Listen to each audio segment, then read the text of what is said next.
গণভোটের সমর্থনে আজকের এই নির্বাচনী জনসভা সম্মানিত সভাপতি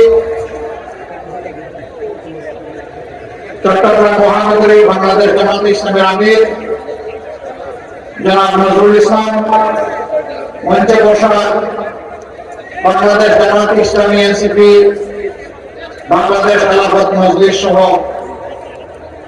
সকল 11 দলীয় নির্বাচনী ঐক্যের কেন্দ্রীয় এবং স্থানীয় নেতৃবৃন্দ, বীর চট্টগ্রাম ভাই ও বোনেরা, শহীদ পরিবারের গর্বিত সদস্যবৃন্দ, জুলাই যোদ্ধাবৃন্দ, প্রশাসনের সম্মানিত সদস্যবৃন্দ এবং আমার সাংবাদিক বন্ধুগণ, আজকে সকাল থেকে শুরু করে এই অঞ্চলে আপনাদের সামনে একটি আমার পঞ্চমবার হাজির হওয়া। আমরা বয়সকালী থেকে শুরু করে এখানে এসে থেকেছি। দুটি কথা বলে ইনশাআল্লাহ আপনাদের উপরে কিছু আমানত রেখে এখান থেকে আমি আপাতত আজকের মতো বিদায় নিতে চাই। এই বাংলাদেশ আমাদের প্রিয় জন্মভূমি। এই জন্মভূমির প্রতি ইঞ্চি মাটির পাহারাদারি করা আমাদের দায়িত্ব। এর আধা ইঞ্চি মাটিও ইনশাআল্লাহ আমরা কাউকে দেব না। জুলাই যোদ্ধারা বলেছিল জীবন দিব, জুলাই দিব না। আমরা তাদের সাথে সুর মিলিয়ে বলতেছি জীবন দিব, মাটি দেব না। কোন আধিপত্যবাদ আর বাংলাদেশে মানা হবে না। বাংলাদেশ স্বাধীন দেশ হিসাবে মাথা উঁচু করে দাঁড়াবে ইনশাআল্লাহ। আমাদের যুব সমাজ তারা প্রমাণ করেছে দেশের যে কোনো মর্যাদা রক্ষার জন্য বুক চিতিয়ে লড়াই করতে তার সর্বদা প্রস্তুত। চট্টগ্রাম মহানগরী শুধুমাত্র বন্দর নগরী নয়, শুধুমাত্র বাণিজ্যিক রাজধানী নয়, এটি এক সুদীর্ঘ সংগ্রামী ইতিহাস আর প্রতিরোধের রাজধানী। বাংলাদেশে ৭১ সালে স্বাধীনতার ঘোষণা এখান থেকেই হয়েছিল। আপনাদের এক গর্বিত সন্তান সবার আগে চিৎকার দিয়ে বলেছিলেন উই লিডার। তিনি হচ্ছেন এলডিপি সম্মানিত সভাপতি ডক্টর কর্নেল ওলি আহমদ বিক্রম। জনগণকে হাতে ধরে সামনে এগিয়ে নিয়ে গিয়েছিলেন। চট্টগ্রামবাসী আপনাদেরকে স্যালুট। এই গর্বিত ইতিহাসের আপনারাই সূচনা করেছিলেন। কেন তিনি আজকে আক্ষেপ করে বলেন আমি লড়াই করেছি রোমাঙ্গনে, আমি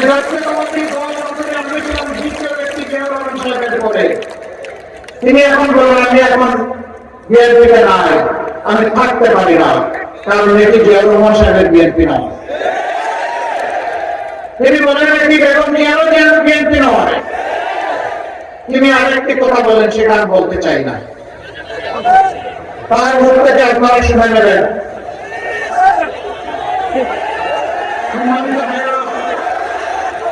আমরা তো সকলেই মুসলিম ছিলাম 15 বছর, আমরা আরেকটু বেশি। আমাদের পর তাণ্ডব শুরু হয়েছিল 2006 সালের 28 অক্টোবর।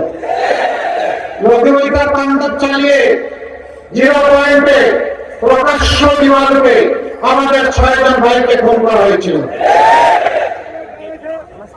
খুনের রাজনীতির এখানে সূচনা। পিছনের দরজা দিয়ে এসে আওয়ামী লীগ তারপরে যা করেছে তার সাক্ষী বাংলাদেশের 18 কোটি মানুষ। তারা তাদের পাওনায় অংশ পেয়ে গেছে। এখন বাংলাদেশ মুক্ত হয়েছে। আপনারা কি চান যে বাংলাদেশ পুরোপুরি মুক্তি পায়? আপনারা কি চান যে এটা একটা স্বাধীন সার্বভৌম দেশ হিসেবে মর্যাদার সাথে মাথা উঁচু করে দেওয়া? যদি তাই চান তাহলে ফ্যাসিবাদী খাসমাতের যারা এদেরকে চিরতরে লাল কার্ড দেখাতে হবে। আফসোস, সবচেয়ে নির্যাতিত দল জামায়াতে ইসলামী ধৈর্য ধরল, দেশের শান্তি শৃঙ্খলা ফিরিয়ে আনতে সাহায্য করল, শহীদ পরিবারগুলোর কাছে দৌড়ে গিয়ে হাজির হল, আহত বন্ধুদের পাশে গিয়ে সান্ত্বনা দিল, বন্যা কবলিত মানুষের পাশে গিয়ে দাঁড়ালো।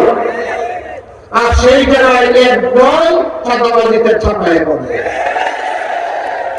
আমি পার্সোনালি তাদের এখানকার শীর্ষ নেতাদেরকে নিয়ে বসে হাতে ধরে বলেছে, আমরা সবাই মজবুর ছিলাম, মেহরবানি করে এখন জালেম হবেন না, মানুষকে কষ্ট দেবেন না, চাঁদাবাজি বন্ধ করুন, অমুকালের সাম্রাজ্যের পাহাড়াদারি বন্ধ করুন।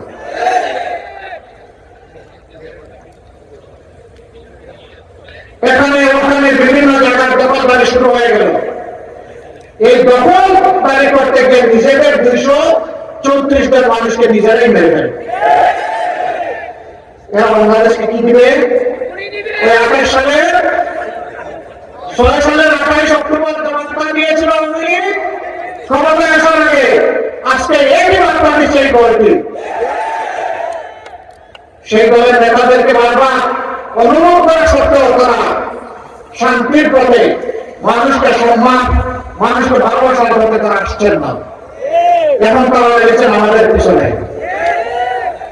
আমাদের মা বোনদের পিছনে। এখানে একজন বোন বলে গেছে তাদের কিছু বৈশিষ্ট্যের কথা।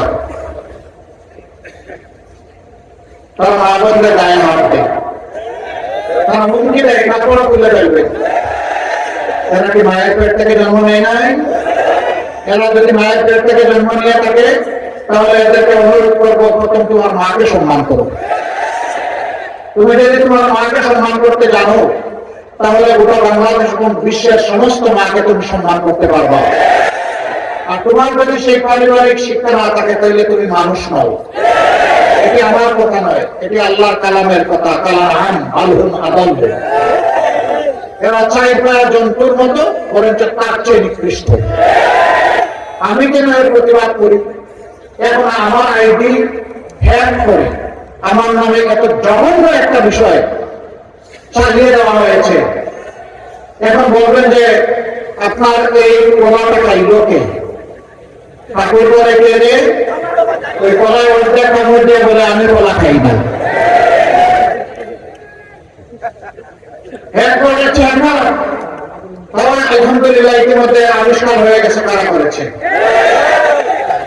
এবং ওদের পিছনে কোন কালো হাত আছে সেটাও আমরা আবিষ্কার করবো ইনশাআল্লাহ।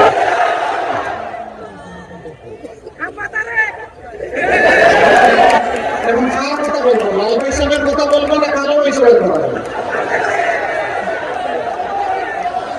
পৌষ মাসে টিকা খাওয়ার জন্য বসেছেন দুই ব্যয় পাশাপাশি, ছেলের শ্বশুর মেয়ের শ্বশুর। পৌষ মাস, মিষ্টি মিষ্টি রোদ উঠেছে। একদম হঠাৎ করে বাড়ির মালিককে ডাক দিয়েছে, লাল ভাই সাহেব একটু আসেন। লাল ভাই সাহেব আসে, বলে যে একটু শরীর কম, শরীর হয়েছে।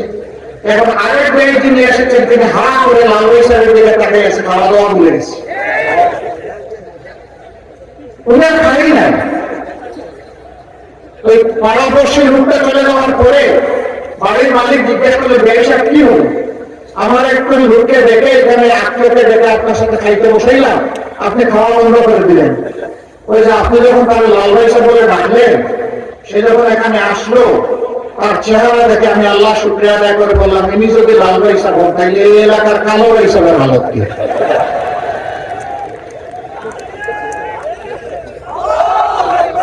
এখন কিছু লোক তারা এখন নিজেকে লাল ভাই সাহেব হিসেবে উপস্থাপন করতে চায়। আমি মাফ করবেন, আমি মানুষের গায়ের রং নিয়ে কথা বলছি না, আমি খাসলত নিয়ে কথা বলছি।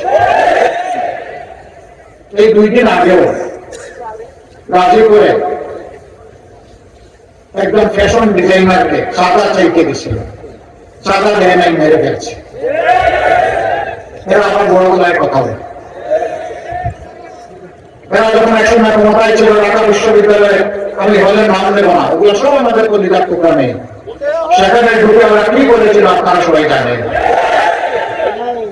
এখনো কি করে সব জানেন। আর আমার নামে চালাই দিচ্ছে, অসুবিধা নাই। আল্লাহ রাসূল সাল্লাল্লাহু আলাইহি সাল্লাম বলেছেন, কেউ যদি কারো নামে বানাও কোন মিথ্যাচার করে, কোন অপবাদ দেয়, আল্লাহ তার মাথার উপরে লানত হিসাবে এটাকে ফেরত দেবেন। মহান আল্লাহ সাক্ষী, সেই ধরনের নোংরা কথা তো দূরের কথা, এই ধরনের নোংরা চিন্তা আমরা জীবনেও করি নাই। আমাদের মা বাবা এই শিক্ষা আমাদেরকে দেন নাই।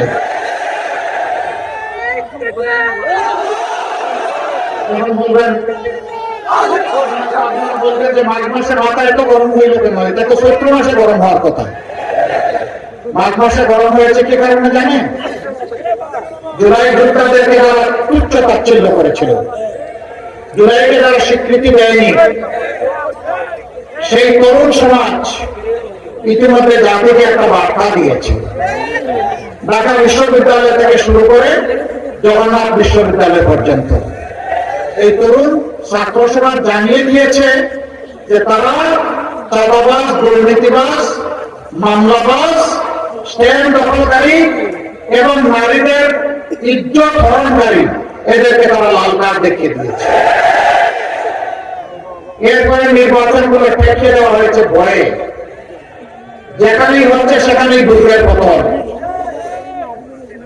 না, জমে জোয়ার এইভাবে আটকানো যাবে না। তাদের মাথা গরম হয়েছে। আজকে মায়েরা তাদের ইজ্জতের ওয়ারেন্টি হিসাবে তারা মনে করে আমরা যারা 11 দল এখানেই তারা নিরাপদ। এটা তো আমার নয়, আমার মায়েদের। এবং মায়েরাই কথা বলে বলে এটা তাদের দোষ। যারা দেখতে পারি তার চলন কথা। এখন মায়ের গায়ে হাত তুলে আবার এসে বলে যে একটা ফ্যামিলি কার্ড না, এর কাছে ফ্যামিলি কার্ড, আরেক হাতে মায়ের গায়ে হাত।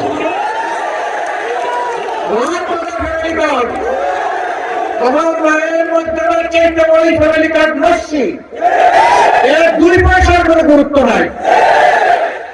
আগে আমার মায়ের মধ্যে না, তারপরে তাদের ফ্যামিলি কার্ড। আমরা জাতিকে আলহামদুলিল্লাহ গর্বিত জাতি হিসাবে গড়ে তুলতে চাই। কারণ আমাদের ভাই এই জাতি ধর্মে না ইনশাআল্লাহ। যে যুব সমাজ লড়াই করেছিল তাদের দাবি একটাই ছিল, উই ওয়ান্ট জাস্টিস।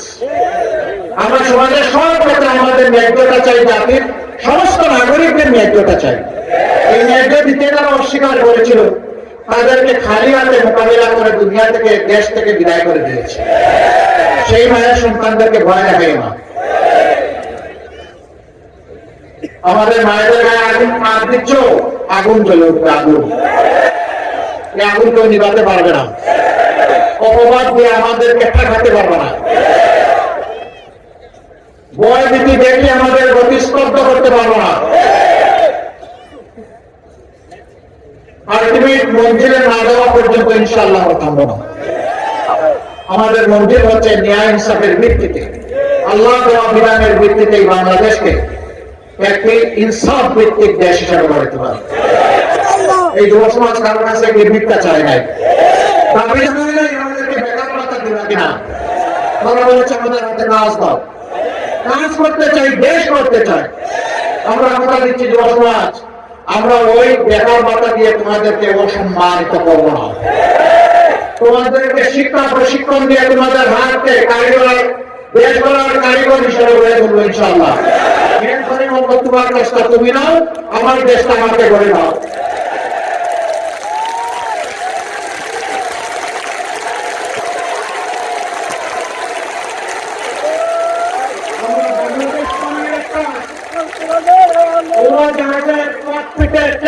হিসাবে যুব সমাজকে বসিয়ে দিতে চাই।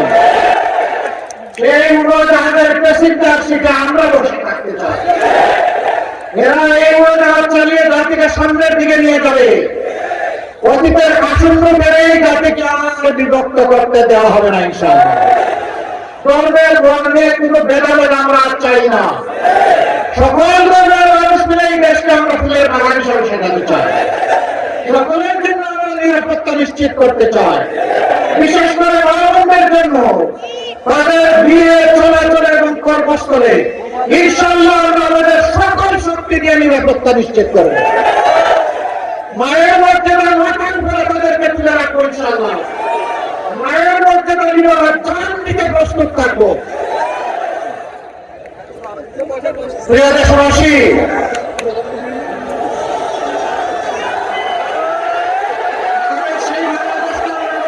চাই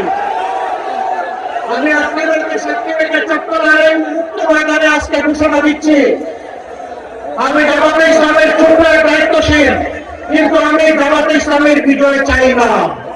আমি এদেশের 18 কোটি মানুষের বিজয় চাই। 18 কোটি মানুষের যেদিন মুক্তি আসবে, সেদিন আমাদের সমস্ত কার্যক্রম সমাপ্ত হবে ইনশাআল্লাহ। আপনারা এই মুক্তির মিছিলে থাকবেন। আপনারা তো সমুদ্র পাড়ের মানুষ, আপনারা কি সমুদ্রের জলোচ্ছ্বাসকে ভয় পান, ঢেউকে ভয় পান? এই ভয়কে যারা জয় করেছে 12 তারিখে তারা জয় করবে ইনশাআল্লাহ। 12 তারিখে দুটি মুঠ পাঠাবো। একটা মুঠ হচ্ছে জুলাইকে বুকে আটকে ধরার জন্য হারবো। জুলাই আছে তো 26-এর ইলেকশন আছে। জুলাই যেখানে নাই 26-এ কোনো নির্বাচন নাই। যারা জুলাই মানে না তাদের জন্য আবার কিসের এখন নির্বাচন? যারা জুলাইকে ঐতিহ্যের সাথে বুকে ধারণ করে ভালোবাসা দিয়ে শ্রদ্ধা দিয়ে নির্বাচন তাদের জন্য। হ্যাঁ, খেলা খাইলে নাকি বাবাও ঠিক হয়। খেলার নাম বাবাজি আছে না? প্রথমে না আমরা মানি না, মা জোট, এখন দেখছে সারা দেশ ঐক্যজোট। হ্যাঁ, কিসের পক্ষে? হাত পক্ষে। এখন আস্তে আস্তে কেউ কেউ বলতে শুরু করেছে, আচ্ছা আমরা জুলাইতে আমরা সংস্কারে ভোট দেবো, অন্যভাবে ভোট দেবো। আমরা দোয়া করে তাদের মুখের কথাটা যেন মুখের কথা হয় ইনশাআল্লাহ। এই বাংলার নতুন ইতিহাস তৈরি হবে ইনশাআল্লাহ। বিজয়ী হবে ইনশাআল্লাহ। এরপরে ভোটটা ন্যায় ইনসাফ ভিত্তিক সমাজ গঠনের জন্য 11টা দলের 11টা প্রতীক আছে। আমরা কোন দলকে আমাদের পেটে হজম করি নাই। এটা একটা দলকে অপমান করার সামিল। আমার সাথে তুমি ঐক্য করে দেখো, আমি এখন বলবো আসো আমার পেটের ভিতরে ঢুকে যাও, এটাই দলটার প্রতি অপমান। আমরা এটা করি নাই। সব দল আমরা নিজের প্রতীকের নির্বাচন করছি আলহামদুলিল্লাহ।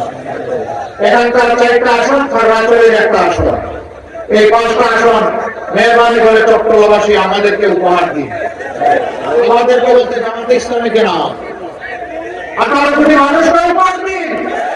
আমরা 18 কোটি মানুষের কণ্ঠ, আমরা পুত্র হারানো মায়ের কণ্ঠ, পুত্র হারা বাবার কণ্ঠ, স্বামী হারা স্ত্রীর কণ্ঠ, বাবা হারা এতিম সন্তানের কণ্ঠ,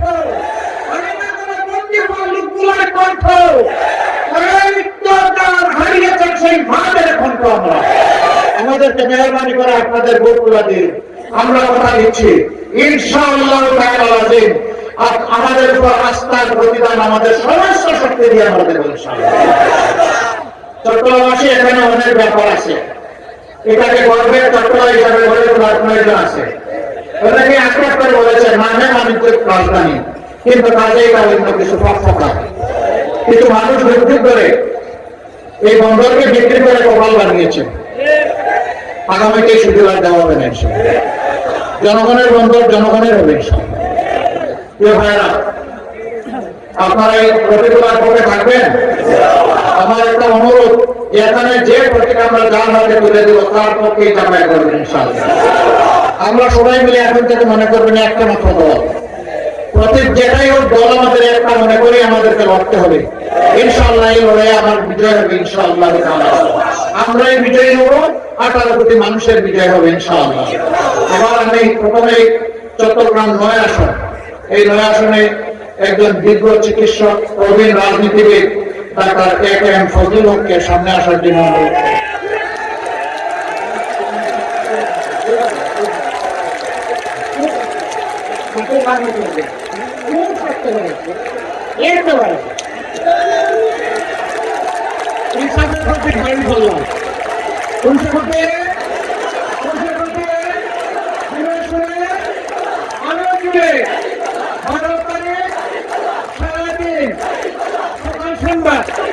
বিজয় হবে ইনশাআল্লাহ।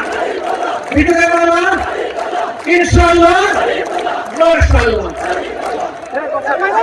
এরপরে চট্টগ্রাম প্রশাসন অধ্যক্ষ শামসুজ্জামান হেলালি আলহামদুলিল্লাহ চিনেন করে আলহামদুলিল্লাহ। কোন সঙ্গে আরো জুড়ে আরে কত লোকের দিকে হয়ে গেছে।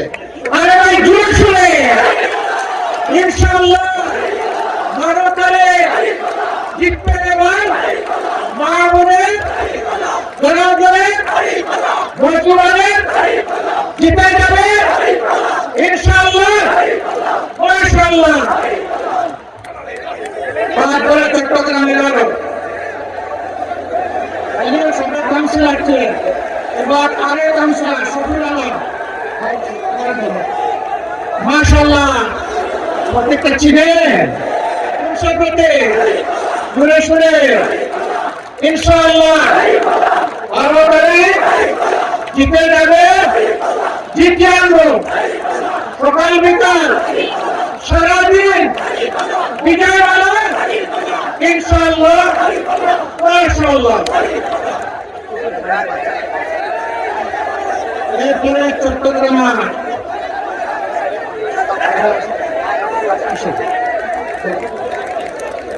রিওয়ায়াত হাসান আরিফ